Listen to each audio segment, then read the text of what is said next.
Est-ce qu'ils vont faire pareil à Londres avec les belles cabines rouges? France Info Junior, le regard des enfants sur l'actualité, c'est tous les jours à 12h30. Histoire d'entrepreneur par EDF Entreprises. Donc, dans une fabrique de papier, il faut sécher la pâte à papier avec de l'air chaud, beaucoup d'air chaud. Alors évidemment, pour le produire, il faut beaucoup de gaz. Mais le gaz, on sait jamais combien ça coûte. Et si, avec l'offre gaz à prix fixe d'EDF Entreprises, le prix du gaz hors taxe sur la facture ne change pas pendant 3 ans. EDF Entreprises innove pour votre compétitivité. Retrouvez nos solutions de gaz naturel sur edfentreprise.fr. L'énergie, notre avenir, économisons-la. Vous êtes sur France Info et désormais en compagnie de Fabienne Synthèse. Bonjour. Bonjour Mathilde et bonjour à tous. Merci de poursuivre cette matinée d'infos avec nous. 2 heures ensemble en reportage, en décryptage comme tous les jours sur France Info. On commence tout de suite s'il est 8 heures.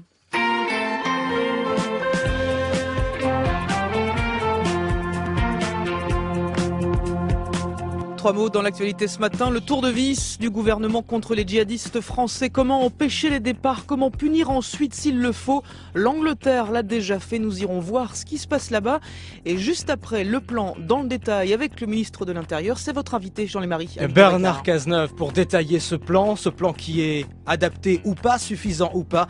Le ministre de l'Intérieur dans un quart d'heure maintenant. Ce matin, dans l'actualité aussi, il y a le dénouement tragique de la prise d'otage de Gilberto Rodrigues Leal. Il est mort en détention au Mali. Les circonstances restent compliquées à comprendre. Et puis les noces de coton pour le mariage gay. 1 an après, 4% des mariages se sont faits entre hommes ou entre femmes. Surtout les plus de 50 ans qui ont régularisé tout simplement. Vous entendrez l'un d'eux dans une minute. On en parle aussi sur France Info. Un œil sur le terrain de Notre-Dame-des-Landes où l'on craint une destruction. Qui pourrait dire expulsion, disent les opposants. Et puis, est-ce la fin de la discrimination positive aux États-Unis? Le Michigan, en tout cas, y renonce doucement et vous verrez pourquoi dans une minute. Le choix culture, c'est à 8h25. Une histoire de dépressif, pas du tout dépressive, avec Catherine Deneuve. La météo, vous avez de la chance si vous êtes dans le sud ce matin. Nous sommes le mercredi 23 avril. Vous entrez dans le 8-10. Bienvenue. On ne découvre pas que les Français vont faire le djihad en Syrie, comme ils disent. On sait bien que les chiffres parlent de 700 personnes au moins. On sait que l'embrigadement est très rapide et on connaît les filières. La question maintenant, elle est de savoir comment on lutte contre tout ça avant les départs et au retour aussi pour ceux qui décident de rentrer. La question a été remise sur le tapis, vous le savez, au retour des 4 journalistes dimanche. Nicolas Hénin, notamment, a parlé de geôliers parlant français. Ce matin, Bernard Cazeneuve, nouveau ministre de l'Intérieur, présente son plan. Il sera donc sur France Info dans un quart d'heure. Question en attendant. Et les autres, comment font-ils? Nos voisins, confrontés au même problème. Les Anglais ont un système qui est en place, dont le gouvernement s'est d'ailleurs beaucoup inspiré. Franck Madvon. 7 juillet 2005, attentat à Londres. Les 4 kamikazes sont britanniques, radicalisés en Angleterre. 2 ans plus tard, le Royaume-Uni met en place la stratégie Prevent. Comment éviter cette radicalisation?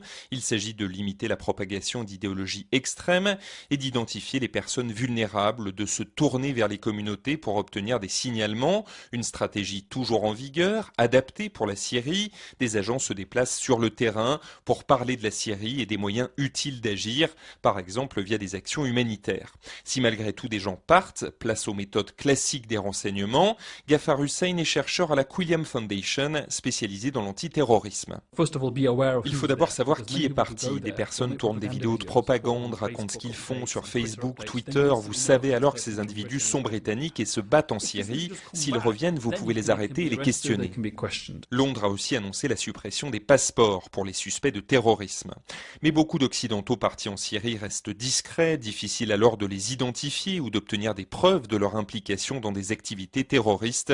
Ce sont ceux-là qui inquiètent le plus le Royaume-Uni ou la France. Londres, Franck Madvon, France Info. La suite donc tout à l'heure avec Bernard Cazeneuve et puis à 9h moins le quart, quelques réactions aussi techniques sur ce qui est facile à faire, sur ce qui sera peut-être plus compliqué à appliquer.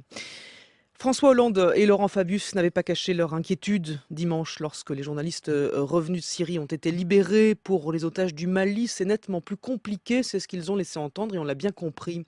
Du coup, il n'y a pas eu de vraie surprise quand on a appris hier la mort d'un des otages au Sahel, Gilberto Rodrigues Leal, enlevé au volant de son camping-car en novembre 2012.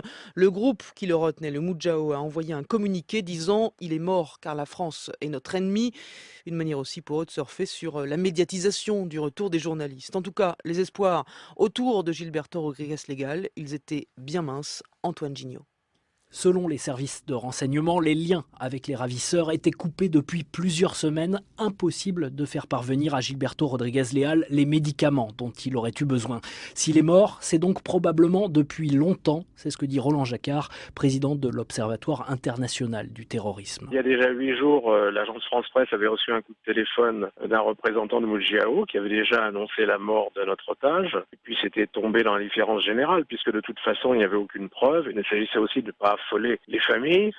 Cette seconde revendication, elle est due au fait qu'ils ont vu l'ultramédiatisation du retour de nos otages de Syrie. Ils cherchent à en profiter. Reste maintenant à confirmer cette revendication. Les proches de Gilberto Rodrigues-Leal demandent des réponses rapides et des explications sur le silence de l'État français. Patricia Philibert est secrétaire générale d'Otages du Monde. Pour nous, tout est hypothèse pour l'instant, hypothèse extrême. Soit il est encore vivant et il faut le dire rapidement, soit il est décédé, il faut le dire à la famille également rapidement, car cette situation est vraiment ignoble, insupportable. Aucune réponse précise pour l'instant. Dans un communiqué, le président François Hollande affirme « La France fera tout pour connaître la vérité ». Il reste un otage français retenu dans le monde, donc Serge Lazarevitch. Il a 50 ans, il a été enlevé le 24 novembre 2011 par Al-Qaïda au Maghreb islamique. Le chiffre du jour, c'est de l'économie, c'est 3,8. On parle de déficit et en clair, ça veut dire que ce sera plus difficile que prévu, encore plus difficile que prévu pour atteindre ces fameux 3% qui justifient le plan d'économie de 50 milliards. Manuel Valls, il le présente ce matin, ce plan de stabilité qui fait tant grincer les dents à gauche. Or, voilà qu'on apprend également par les Échos ce matin que les prévisions de déficit, elles sont plus difficiles à atteindre que prévu. 3,8% au lieu de 3,6% pour 2014. Julie Bloch-Léné du service Écho de France Info. Question, au point où on en est, est-ce que c'est grave ? Disons qu'on n'a plus le droit à l'erreur désormais. Il n'y a plus de dérapage possible. C'est juste qu'il faut tout juste pour que la France tienne en temps et en heure son engagement auprès de Bruxelles. Vous l'avez rappelé, ramener le déficit sous les 3% d'ici 2015. Ce que le gouvernement doit dire ce matin, c'est qu'il y arrivera, mais moins vite que prévu. Alors pourquoi ce retard, me direz-vous ? Eh bien d'abord parce que l'on traîne le dérapage de 2013. Le déficit n'a pas été réduit autant que promis l'an dernier. Ensuite et surtout parce que c'est compliqué la tâche. On a rajouté des dépenses nouvelles avec les pactes de responsabilité et de solidarité. Vous savez, les allègements de cotisations annoncés pour les entreprises et leurs salariés.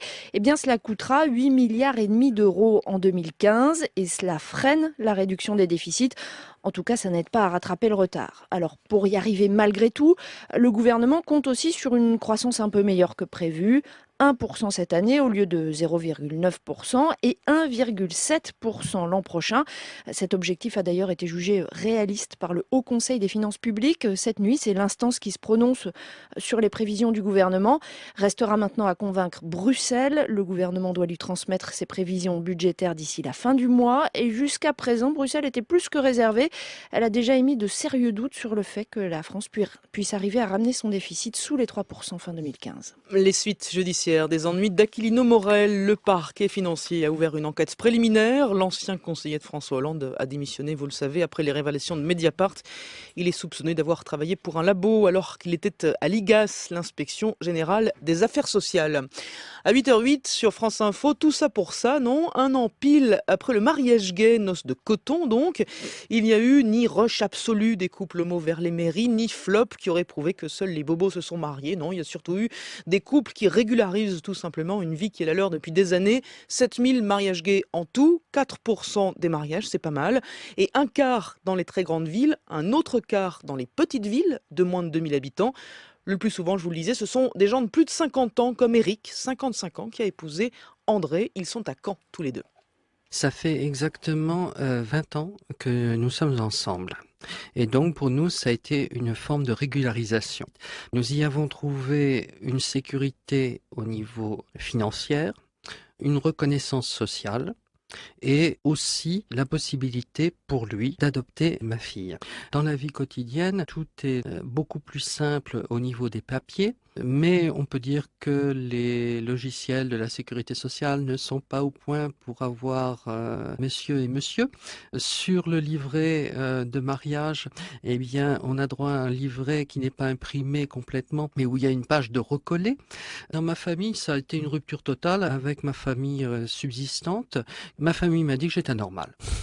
J'ai répondu à la personne qui était concernée que ce qui était anormal, c'était la façon dont elle parlait, puisqu'elle enfreignait la loi. Voilà, et on en reparle tout à l'heure avec les grands témoins sur France Info qui seront les 2 premiers mariés, souvenez-vous, c'était à Montpellier il y a donc à peine moins d'1 an. Mieux vaut prévenir que guérir. Sur le site de Notre-Dame-des-Landes, les opposants au projet se sont mis en position de défense. Certes, et Ségolène Royal l'a rappelé, les travaux sont suspendus officiellement en attendant l'épuisement de tous les recours. Mais le tribunal correctionnel de Nantes a autorisé hier l'expulsion d'habitants d'une petite ferme de Vigneux-de-Bretagne. C'est juste sur le site. La ferme pourrait être détruite et les anti-aéroports voient cela comme le signe du début des travaux. Dominique Fresneau est porte-parole des Antilles et il tient ses positions sur le site. L'État, par ses accords avec Europe Écologie Les Verts, au moment des élections, dit voilà, on va pas lancer les travaux sur Notre-Dame-des-Landes, on va attendre tous les recours. Et là, c'est l'inverse, quoi. C'est-à-dire qu'ils veulent démolir une ancienne ferme et des bâtiments, et en plus des bâtiments d'habitation. Donc il n'est pas question de démolir. Pour nous, de toute façon, on va tout faire pour empêcher ça. Parce que c'est un double langage. L'État n'a pas à se désengager de l'accord qu'ils ont fait. Pour moi, c'est le début des travaux. Pourquoi pas faire le terrassement? Pourquoi pas commencer à déplacer les espèces? Pour moi, tout ça, c'est le début des travaux. Il n'est pas question qu'ils déplacent quoi que ce soit ici. Pas plus les pierres que les animaux et que les gens. Je ne vois pas quel intérêt peut avoir l'État à venir ici s'enliser sur le terrain. J'ai un peu de provocation. Je pense qu'il y a aussi peut-être des engagements de l'État vis-à-vis d'AGEO, peut-être sur d'autres chantiers. Mais je pense que c'est plus un coup d'épée dans l'eau. Il y a des tracteurs vigilants et puis il y a aussi des citoyens qui sont vigilants. Et donc on sera là. À l'étranger, des émeutes hier autour du quartier de Copacabana. À Rio, c'est le quartier le plus touristique. C'est là où toute la Coupe du Monde viendra se promener dans moins de 2 mois.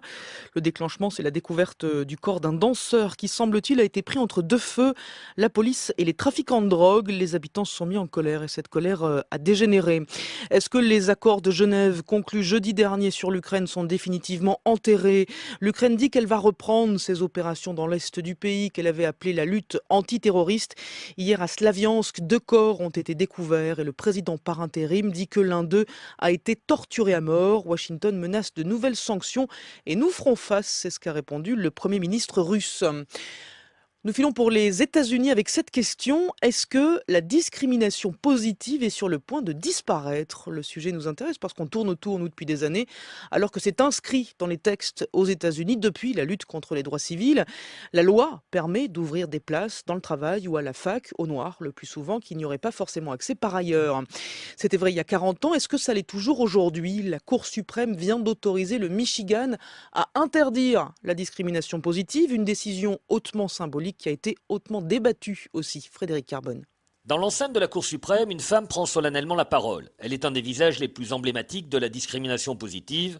Sonia Sotomayor est la première juge d'origine hispanique à siéger dans cette enceinte et cette décision lui paraît extrêmement dangereuse. Refuser la pure réalité de la question raciale est une erreur, dit-elle. Il faut garder les yeux ouverts sur les effets dévastateurs de siècles de discrimination. La traduction concrète, c'est qu'effectivement, aujourd'hui encore, un enfant blanc a 2 fois plus de chances de faire des études longues qu'un enfant noir. Ce point de vue est minoritaire, par 6 voix contre 2, la Cour suprême considère qu'on ne peut imposer cette pratique contre la volonté des citoyens. Or, dans le Michigan, ils ont voté par référendum pour abolir les critères raciaux et sexuels pour l'entrée à l'université. La loi va donc s'appliquer. Le Michigan n'est pas le seul État concerné. Depuis 10 ans, la Californie, le Texas, la Floride ont adopté des législations comparables. Et dans les établissements les plus prestigieux, les effets ont été immédiats. À Berkeley, le campus californien par excellence, il y avait 10% d'étudiants noirs en l'an 2000, à peine 2% l'an dernier.